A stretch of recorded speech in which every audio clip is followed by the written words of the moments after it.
नमस्कार, मैं रवीश कुमार। 1990 का वो साल था जब मेरे जैसे हजारों छात्र लाखों मजदूरों के साथ अपने राज्य बिहार से पलायन कर रहे थे, एक नए अवसर की तलाश में। उसी साल कश्मीर से लाखों की संख्या में कश्मीरी हिंदू पलायन करने के लिए मजबूर किए जा रहे थे।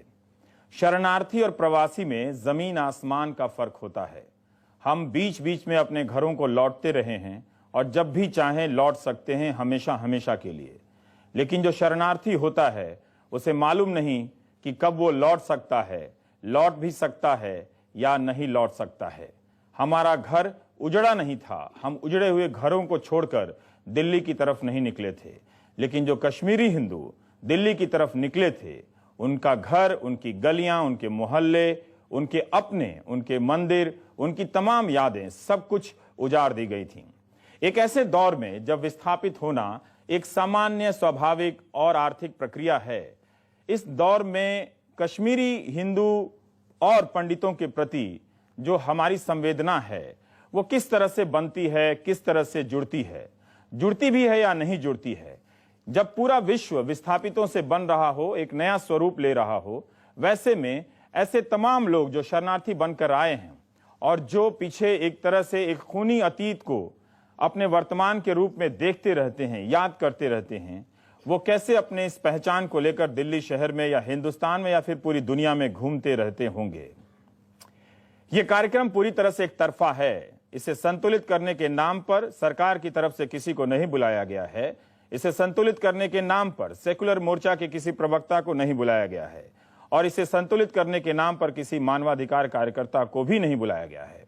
इसमें सिर्फ वो लोग हैं जो विस्थापित हुए, जो कश्मीर के हिंदू हैं, जो पंडित कहे जाते हैं, जैसे हम समझते हैं। आज बोलेंगे ये लोग और सुनेंगे हम लोग। राहुल, पहला सवाल मैं आपसे ही जानना चाहता हूं कि ये दास्तान बहुत लंबी है, लेकिन ऐसे दर्शकों के लिए और खासकर मेरे जैसे लोगों के लिए भी जो बहुत कम जानते हैं कश्मीर के बारे में, कहां से ये बात शुरू की जाए जिससे ये समझ में आए कि 19 जनवरी 1990 का दिन क्यों कश्मीरी पंडितों के लिए एक खास दिन है, एक पत्थर की तरह चिपका हुआ है सीने में। देखिए, चूंकि मैं पत्रकार और लेखक हूं, तो मैं बात शुरू करता हूं आज के कश्मीर से।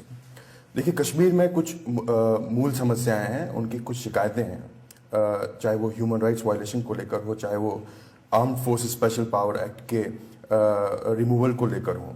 लेकिन इसके अलावा ये भी सच है कि पिछले कुछ सालों में जो आर्मड इंसर्जेंसी है, मिलिटेंसी जो है, उसकी रीढ़ की हड्डी वहां तोड़ दी गई है। तो काफी हद तक जो स्थिति है वहां सामान्य हो गई है और ये काम आर्मी ने नहीं किया है, वहां के लोकल पुलिस ऑफिसर्स ने किया है, जो यंग कश्मीरी मुस्लिम पुलिस ऑफिसर्स हैं। उन्होंने बहुत बढ़िया काम किया है। और इस टाइम वो समय आ गया है जब हम ट्रूथ एंड रिकंसिलिएशन की बात करते हैं कश्मीर को लेकर। पर मेरा ये मानना है कि ये ट्रूथ एंड रिकंसिलिएशन तब तक संभव नहीं हो पाएगा जब तक इस बात पर कंसेंसस नहीं होगा कि कश्मीर में 1989-90 में क्या हुआ। इस बात की बहुत दुर्भाग्यपूर्ण बात है कि पिछले 20 साल में एक बहुत ही सिस्टमैटिक तरीके से एक प्रोपेगेंडा, एक अनट्रूथ फैलाया गया है। प्रोपेगेंडा क्या है कि साहब, इतने हजारों परिवार जो हैं, लाखों लोग जो हैं, जो बेघर हो गए, उनके पीछे उस टाइम के जो तत्कालीन गवर्नर थे जगमोहन साहब, उनका हाथ है या स्टेट का हाथ है। ये बिल्कुल सरासर झूठ है और ये तब से शुरू हुआ 23 साल पहले 19 जनवरी 1990 को हुआ। एक छोटा सा समुदाय जो है, माइनॉरिटी कश्मीरी पंडित्स, कुछ 3.5 लाख लोग वहां जो रहते थे, हजारों लाखों की संख्या में जो मेजॉरिटी के लोग हैं, कश्मीरी मुस्लिम जो हैं, वो मस्जिदों में गए और उन्होंने वहां पर नारे लगाने शुरू किए, जिसमें कई सारे नारे थे। मैं 2-3 गिनवाना चाहता हूं ताकि दर्शकों को पता चले कि हम किस दौर से उस समय गुजरे हैं। उसमें कुछ नारे थे, यहां क्या चलेगा निजाम मुस्तफा, आजादी का मतलब क्या, ला इलाहा इल्लल्लाह। और सबसे जो डराने वाला स्लोगन उसमें था, वो कश्मीरी में इस तरह कहा जाता है, अचगस पन्नी पाकिस्तान बट्टो रस्ती बटन इंसान, जिसका मैं अनुवाद हिंदी में अपने दर्शकों के लिए करना चाहता हूं। इसका मतलब यह है कि हमें अपना पाकिस्तान चाहिए without Kashmiri Pandit men but with their women, उनकी महिलाओं के साथ हमें यह पाकिस्तान कश्मीर में बनाना है।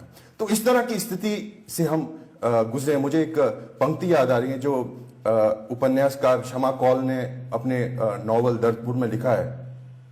उन्होंने किसी कवि को कोट किया, उसमें कहा कि कैसे माहौल में जिए हम, आप होते खुदकशी करते। तो मेरा ये कहना कि अब हमें आगे बढ़ने की जरूरत है, लेकिन ये तब तक संभव नहीं हो पाएगा जब तक इस बात पे कंसेंसस नहीं होगा कि 1989-90 में जो दो कम्युनिटीज हैं कश्मीर में, जो कश्मीरियत की बात करते हैं, जो सोशल फैब्रिक था कश्मीर का, वो एकदम टॉर्न अपार्ट हो गया था, वो फट चुका था पूरी तरह से। और दो कम्युनिटीज, मुस्लिम और हिंदू समुदाय के बीच में एक डिवाइड आ गया था, जिसका शिकार हम हुए और हमें एक्सोडस की, अपने ही देश में हम शरणार्थी बने, उसका अपमान, जिल्लत और ये सारा अपमान हमें उस चीज का सहना पड़ा। जब तक इस बात पे कंसेंसस नहीं होगा तब तक ट्रूथ एंड रेकंसिलिएशन संभव नहीं है। NDTV's cricket app, Android and iPhone, fastest scorecard, special analysis, and much more. Download free.